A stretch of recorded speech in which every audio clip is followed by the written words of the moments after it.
วันนี้เรามานั่งที่ชายหาดบางแสนนี่ก็นะ วันนี้วันอังคารวันจอดร้านค้านี่คุณสามีนั่งรูดพืดหน่อยวันนี้ก็เอาอาหารมาทานเหมือนเดิมทานเสร็จแล้วเดี๋ยวตอนนี้เราก็จะถ่ายรูปตอนกลางคืนที่มีแสงไฟด้วย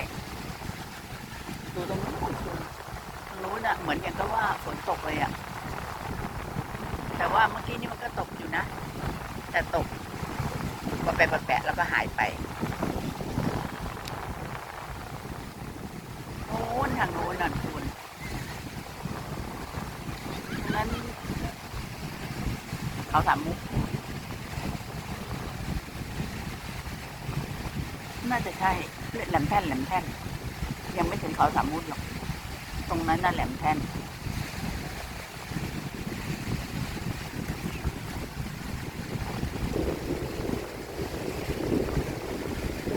ดูปาดไปดูก่อนนะ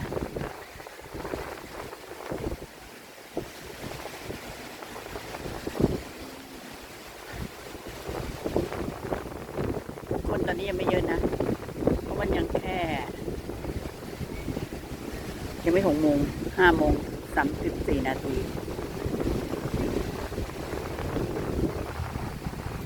อากาศดีคุณดูใบไม้เด็กต้นมะพร้าวลมดีมากทางนู้นไปทางตั้งไปไกล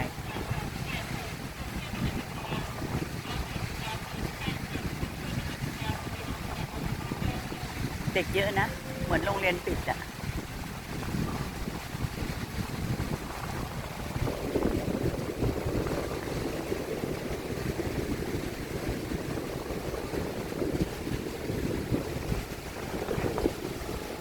คนนั้นควรเพลงคุยฟังแต่ไกลๆนู่นที่เห็นเมฆกันนะฝนตกนะแต่อยู่ไกลอะแต่ที่ไหนไม่รู้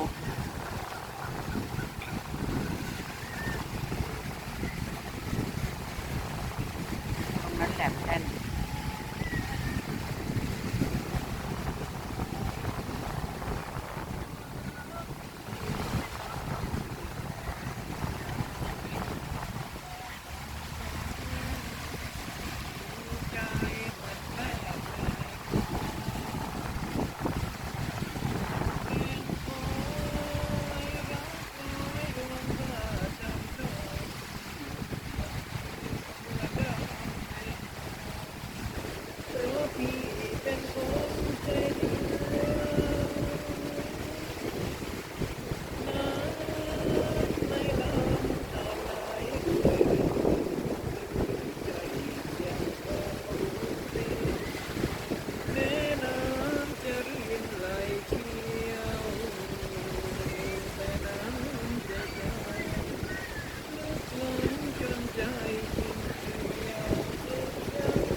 2509ก็มาอยู่ชายหาดอีกแล้วมาหาอากาศบริสุทธิ์ชอบไง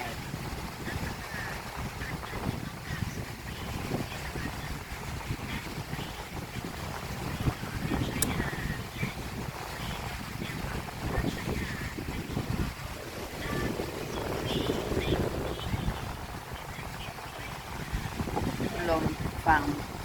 ดูโซเชียลโอ้ยังหมุนด้วยอะไรนะบลูทูธไปอ่ะ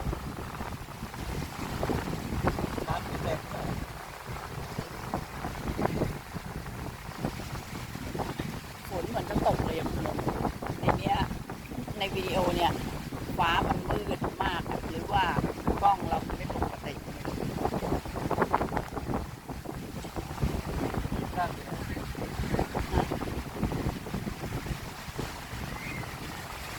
อ้าวของตัวเองไม่ได้เอามาเหรออยู่บ้านเหรอ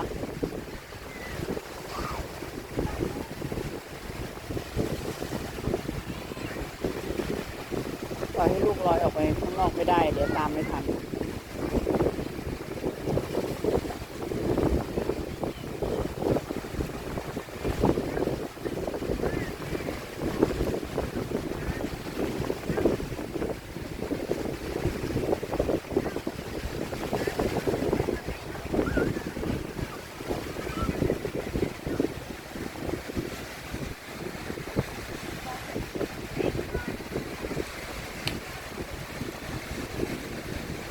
คลื่นแรงนะ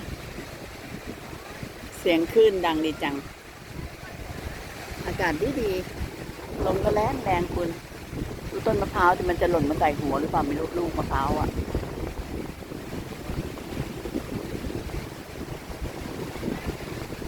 5 โมงกว่า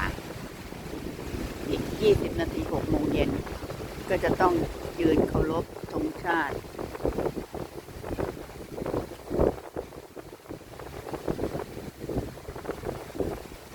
นู่นคุณเห็นป้ายสีขาวไหมแล้วก็เข้าซอยอ่ะกำแพงสีขาวนั่นแหละตอนนี้มีรถแล่นออกมาแล้วนะรถรถ2 แถวสีแดงอ่ะเนี่ยเขาเข้ามาส่งคนถึงในนี้เลยนะถ้าใครบอกเขาตั้งแต่ต้นทางว่าจะลงตรงไหนเขาขับเข้ามาในให้เลยตอนโควิดหายไปพักนึงเลยเพิ่งมาวิ่งใหม่ตรงนี้แหละถ้าเราจะกลับบ้านแล้วก็ออกซอยเนี่ยเราเลี้ยวซ้ายนิดเดียวก็ถึงบ้านแล้ว500 เมตร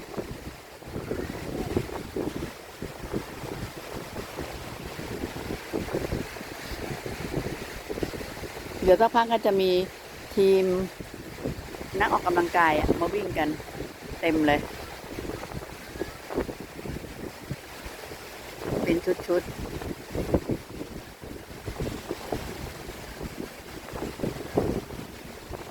บ้านเรามีทะเลวันที่27 28ไปเกาะกูดมาไปเที่ยวอ่าวสลัดอ่าวใหญ่แล้วก็น้ำตกอะไรนะจำไม่ได้แล้วน้ำตก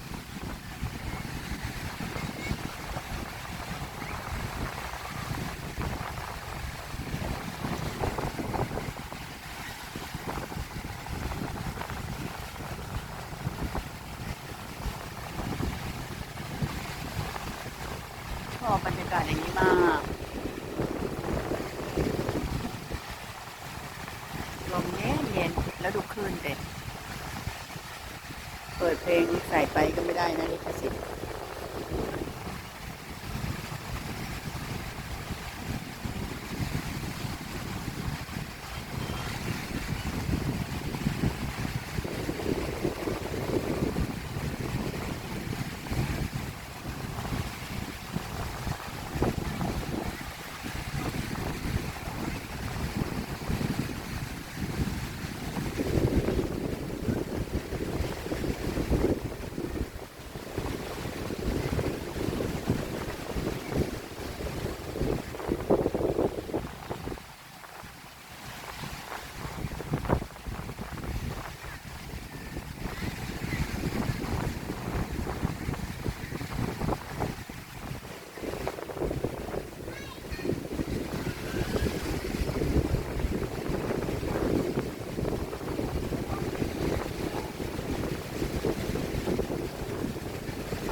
ยอยมาเรื่อยๆบางทีอะตอนค่ำอะเหมือนคนที่เขาเป็นคนอะไรนะถ่ายวิดีโออ่ะเขาจะถ่ายตอนหัวค่ำใช่ปะแล้วมีคนนอนกลางเต็นท์อ่ะแล้วก็แสงไฟก็มีสวยเลยอะไรนะเสียงไม่ดีเหรอ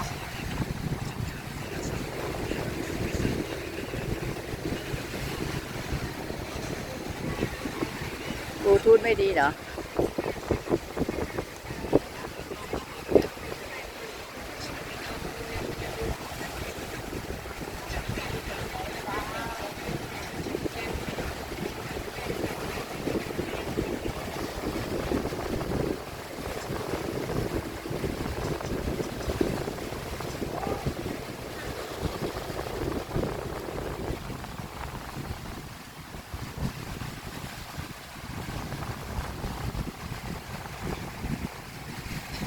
ตอนกลางคืนหาดวอนหาดบางแสนล่างอ่ะคนจะเยอะกว่าตรงนี้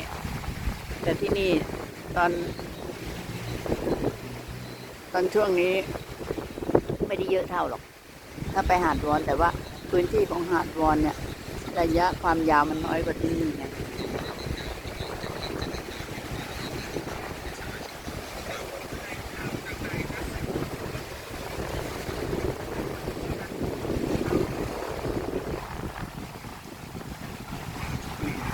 ดูน้องหมาไกลๆหน่อยตัวใหญ่กับตัวใหญ่เจอกันแล้ว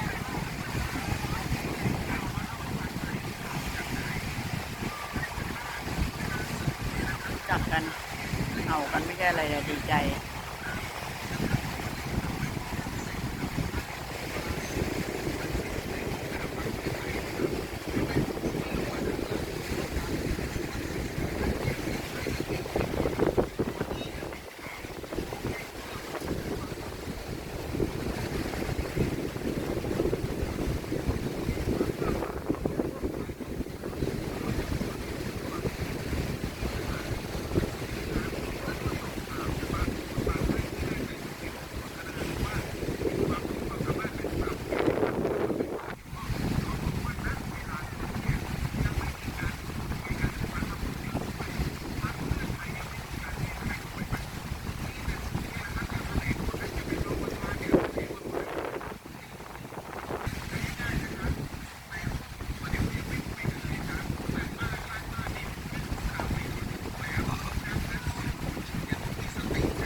ดีจังเลยอ่ะ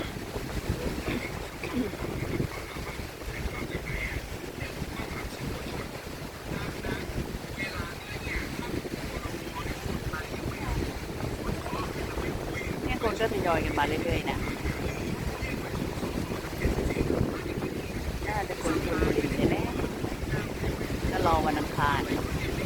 ที่เป็นวันให้ เป็นวันที่ร้านค้าไม่บังคับขายอาหารก็ไม่มีอ่ะล่มบางชายหาดเนี่ยค่อยๆทยอยมากันเยอะเลยอ่ะกลุ่มก็ใหญ่นะเล็ก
เยอะมาเรื่อยๆเลิกจากทำงานก็มานั่งกันคลื่นดีคลื่นแรงมากอ่ะหันไปที่ทะเลดีกว่า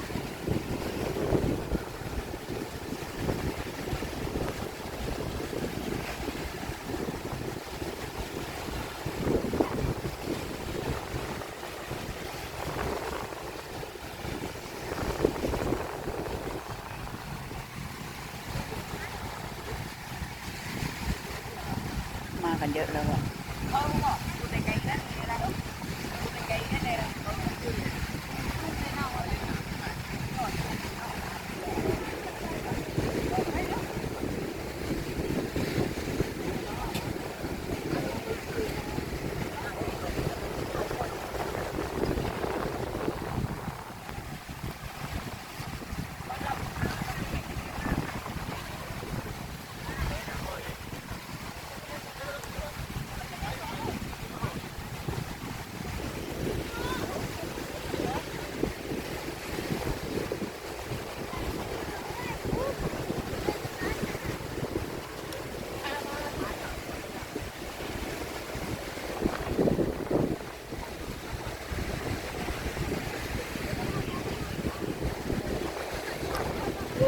ตรงนู้นไกลๆก็คนเยอะตรงที่มีธงอ่ะแล้วก็มีว่าวอ่ะ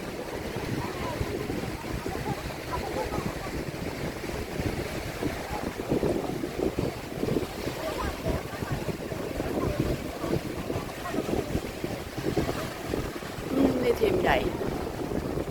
ยกมากันทั้งหมดเลยมั้งมากันเยอะนะเนี่ยทีมเนี้ย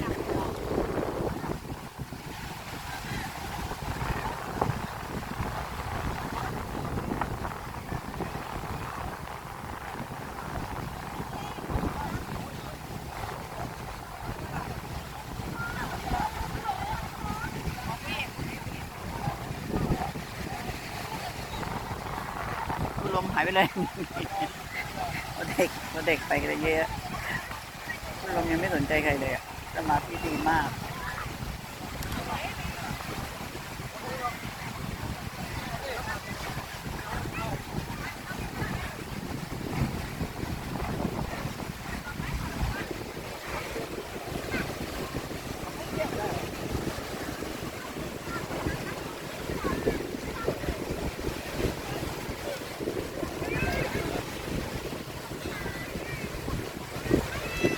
เดินหนีเด็กอะ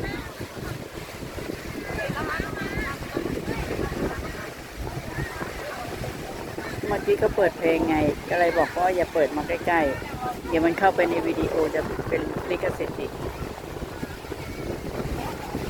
เดี๋ยวพอติดลิขสิทธิ์ก็YouTubeก็ตัดอีกดูที่มันจะตกไหมเนี่ยดูสิเนี่ยกำลังโผล่มาจากเมฆแล้วนะเดี๋ยวเราได้เห็นดวงอาทิตย์หล่นลงมาออกฟ้าอยากเห็นร่องที่ดวงอาทิตย์นี่แหละชมมา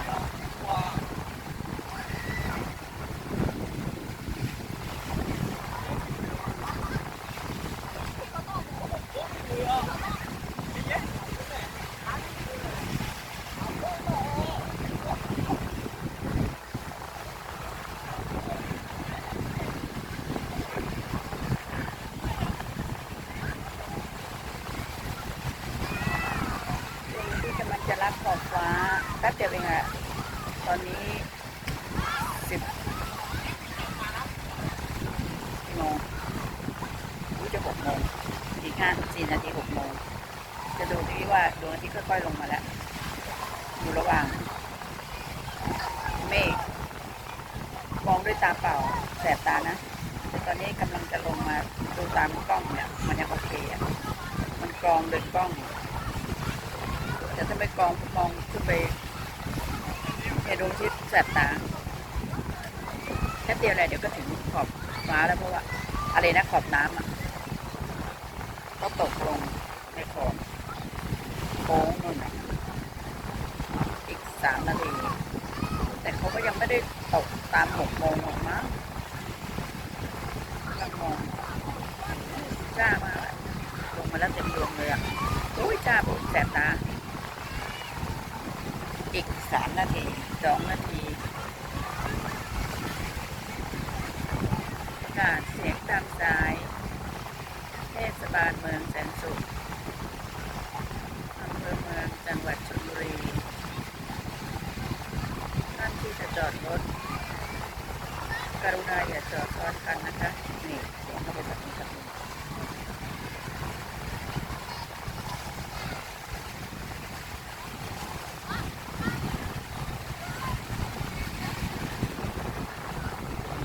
เพลงชาติเป็นเพลงนะคะเสียงนะคะพระอาทิตย์ตกน่าจะ6 โมงก่อนพระอาทิตย์ยังตกไม่ทัน6 โมงต้อง6 โมงกว่า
รอดูดวงอาทิตย์ตก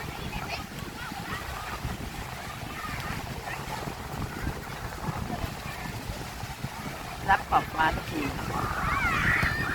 จะมองดวงอาทิตย์ด้วยตาเปล่าแสบมาก แต่อันนี้มองผ่านกล้องค่อยทั่ว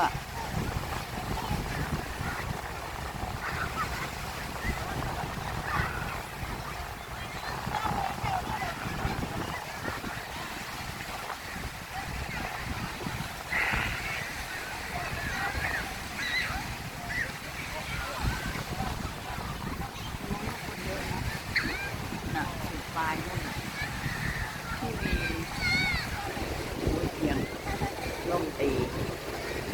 กล้องเอียงเลย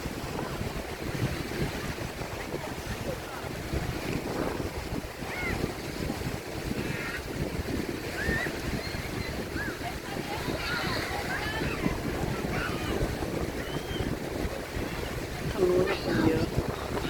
นักกีฬา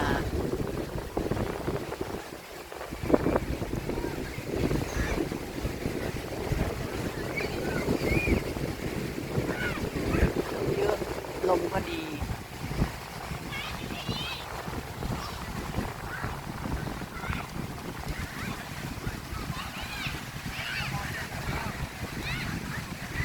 แกว่งมือเร็วไปก็คนดูก็บอกว่าลานตาบางทีลืมตัวไงหมุนปาดไม่มีจังหวะหยุดเลย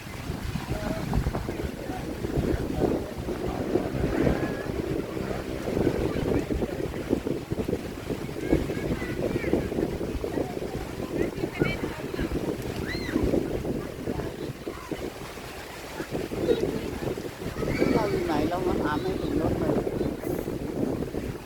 เอาตัวนี้เหรอ4 คันสีแดงนะคุณไม่ใช่ของตัวเองอีกแล้วคุณปกติไม่ค่อยอยู่กับตัวโอ้กลุ่มใหญ่ๆเลยนะมาทั้งครอบครัวเลยอ่ะมีความสุขกันเนาะดีนะอยากเห็นคนไทยมีความสุขสงสารเศรษฐกิจไม่ดีแล้วประชาชนแย่แต่ก็มีความสุขอย่างนี้เราก็ดีใจนะบอลมาถึงนี่แล้วมั้ง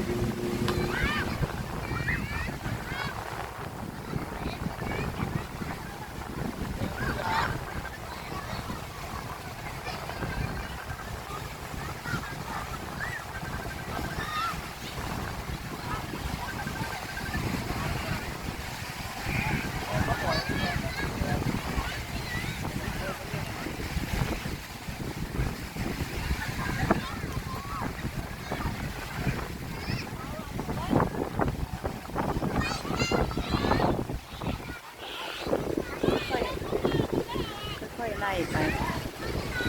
นี่ไงนักกีฬามาแล้วเห็นปะเขาวิ่งกันเดี๋ยวสักพักก็จะมีทีมใหญ่อ่ะเป็น20-30เลย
เยอะอะตรงเนี้ย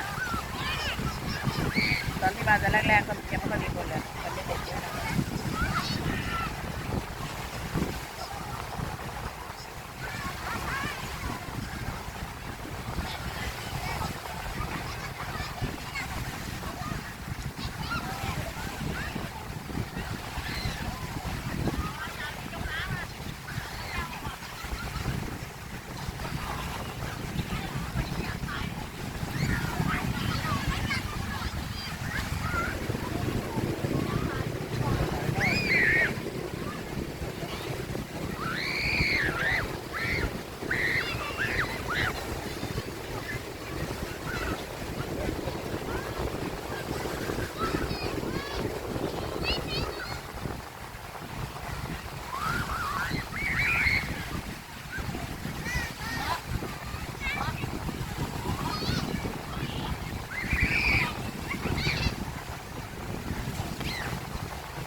โอ้โหจะหลุดมืออยู่แล้ว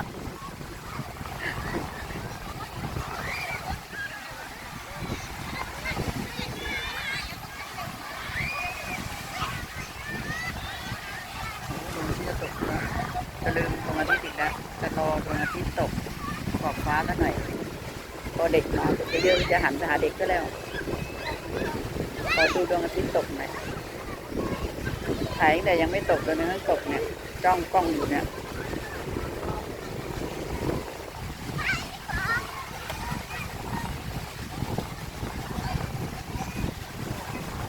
ไม่ใหญ่มากอ่ะ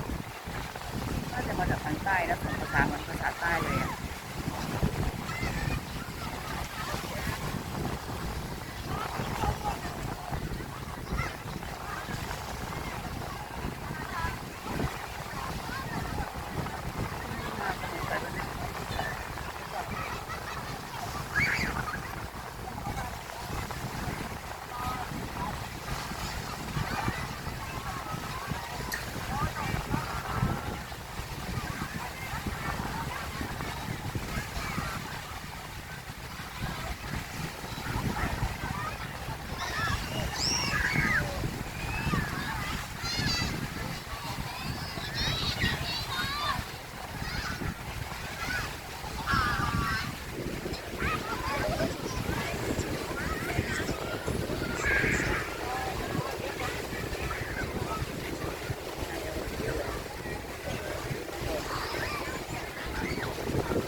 เดี๋ยวสักพักหนึ่งก็จะมีแสงไฟขึ้นเนี่ยแล้วก็จะสวยงาม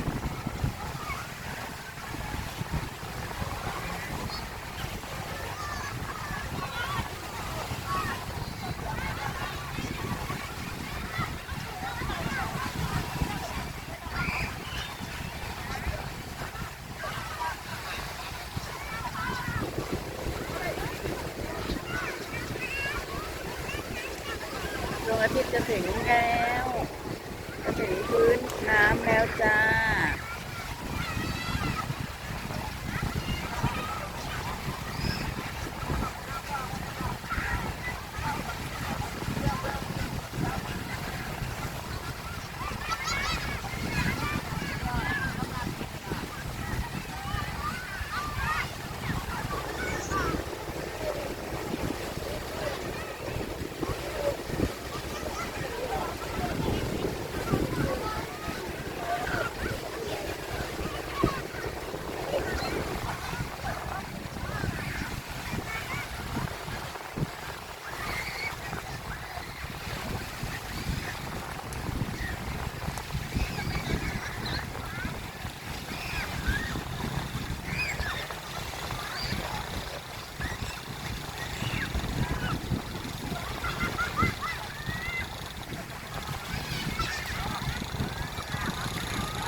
สายดวงอาทิตย์จะลงรับขอบฟ้าแล้วรอแป๊บหนึ่งจับจ้องนานแล้วไงกลุ่มนี้มาพอดีเลยก็ยังต้องจ้องดวงอาทิตย์อยู่เนี่ยให้เห็นรับขอบฟ้าก่อน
20 นาทีนะเนี่ยกว่าจะรับขอบฟ้า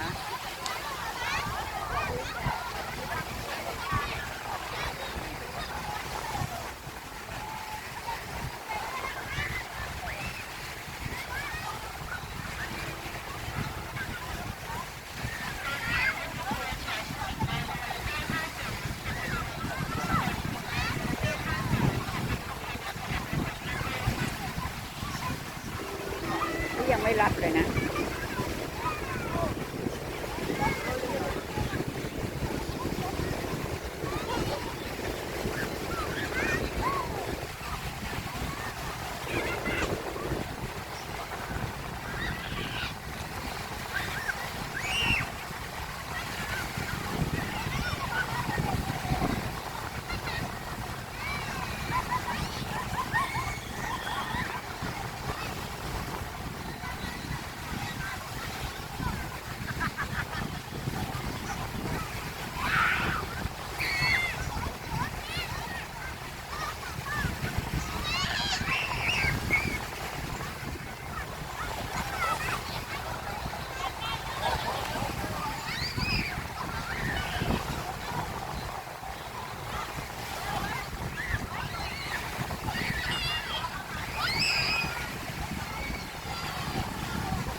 จะรับขอบฟ้าแล้ว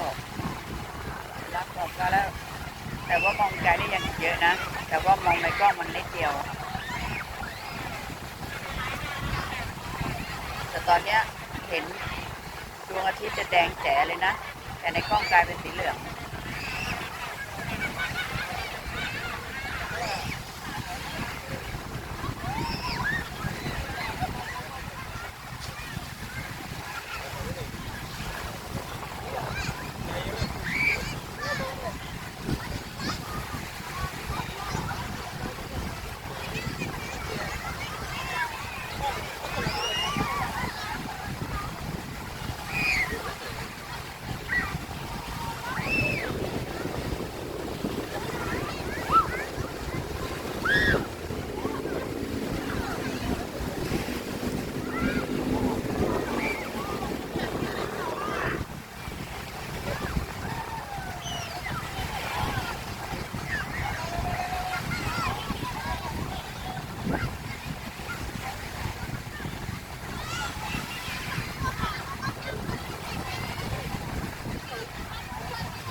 ดวงอาทิตย์กำลังจะรับแล้ว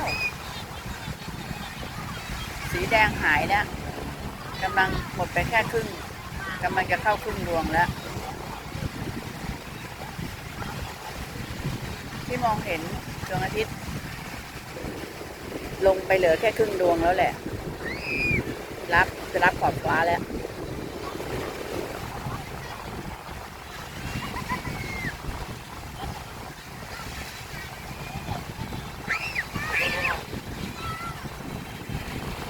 เหลืออีกนิดเดียวเสี้ยวหนึ่งหมดแล้วเหลือเสี้ยวเดียวกำลังจะรับแล้วรับขอบฟ้าแล้วดวงอาทิตย์รับเมื่อตอน6 โมง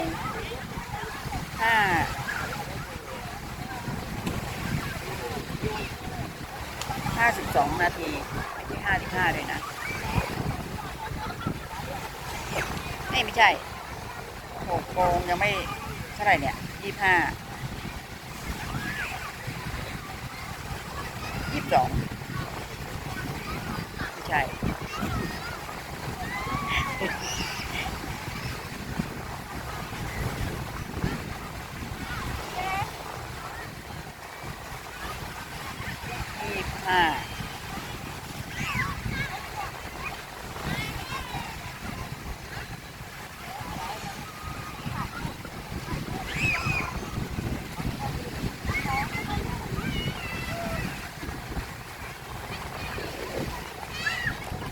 รับไปแล้ว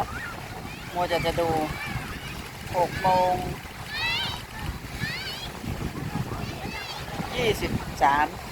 24 นาทีรับขอบฟ้าแล้วไปแล้วนะคะอยากดูดวงอาทิตย์รับขอบฟ้าเฉยๆคนเยอะตอนนี้วิ่งเยอะกันมาเป็นนักกีฬาวิ่งกันเยอะแยะแล้วอะแล้วก็มากันที่มานั่งทานข้าวก็เป็นกลุ่มใหญ่ๆนะครอบครัวใหญ่อะโดยเฉพาะครอบครัวนี้มากัน30 กว่าคนได้อะโดยประมาณใหญ่มากโอเคแค่นี้ก่อนนะคะเพื่อนๆอย่าลืมไปบอกเพื่อนให้กดติดตามสุจิตจันทร์พรด้วยนะจ๊ะสวัสดีค่ะ